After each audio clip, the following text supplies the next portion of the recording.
Hi, this is Congressman Jeff Fortenberry. First, let me thank you all for coming to the Chief Standing Bear breakfast this morning, and I particularly want to thank Judy Goshkabosh for her leadership of the Nebraska Indian Commission. I have some exciting news. We are readily moving in Congress toward passing a study that would implement a Chief Standing Bear Trail. As you all know, Chief Standing Bear serves as one of our nation's first civil rights leader.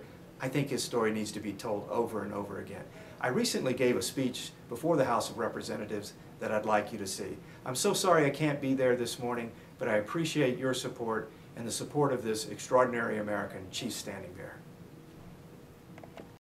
The gentleman from Nebraska, Mr. Fortenberry, is recognized for 5 minutes. Thank you, Mr. Speaker. First, Mr. Speaker, let me thank the distinguished gentleman from Utah, Mr. Bishop, the chairman of the House Committee on Natural Resources, and the distinguished gentleman from Arizona as well, Mr.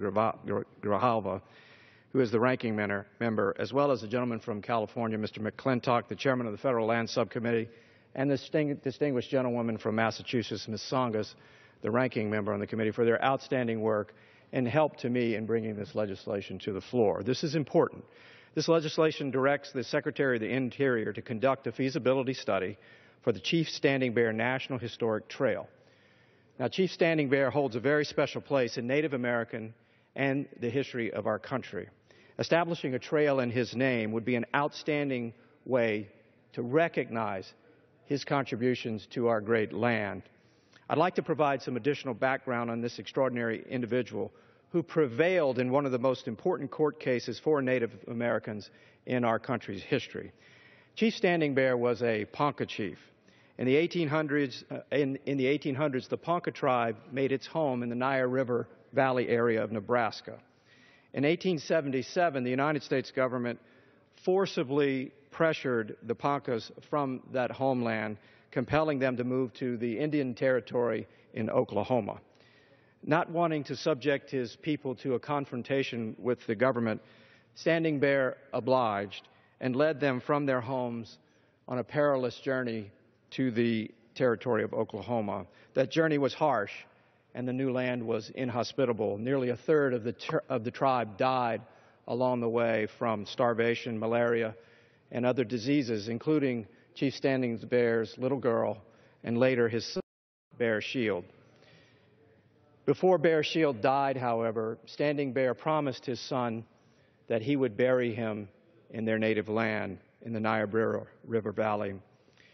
So Standing Bear embarked on the trip in the winter of 1878 to return to the homeland to bury his son, leading a group of about 65 other Poncas. When they reached the Omaha Reservation, the United States Army stopped Standing Bear and arrested him for leaving Oklahoma without their permission. He was taken to Fort Omaha and held there until a trial.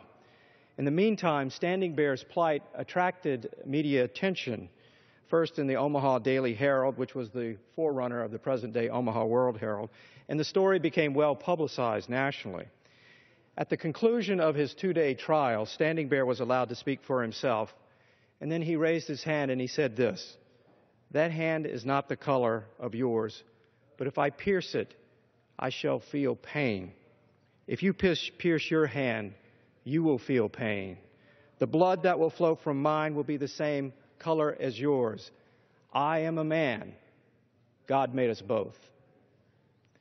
And with these profound words, in that late spring day of 1879, I believe Chief Standing Bear expressed the most American of sentiments, the belief in the inherent and dignity and rights of all persons, no matter their color, no matter their ethnicity. Judge Elmer Dundy concurred, and he ruled that Native Americans are persons within the meaning of the law. Now, this is notable. This is 1879, and for the first time, Native Americans are recognized as persons within the full meaning of the law. The story of the Ponca chief is a story of strength and grace and determination. I think it's a story that we need to tell over and over again so that it is understood and cherished by all Americans of future generations.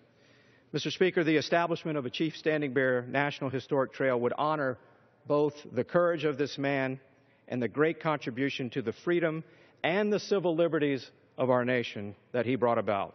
This bill is an important first step toward establishing the trail, and I look forward to continuing to work with the committee and the National Park Service to make this a reality.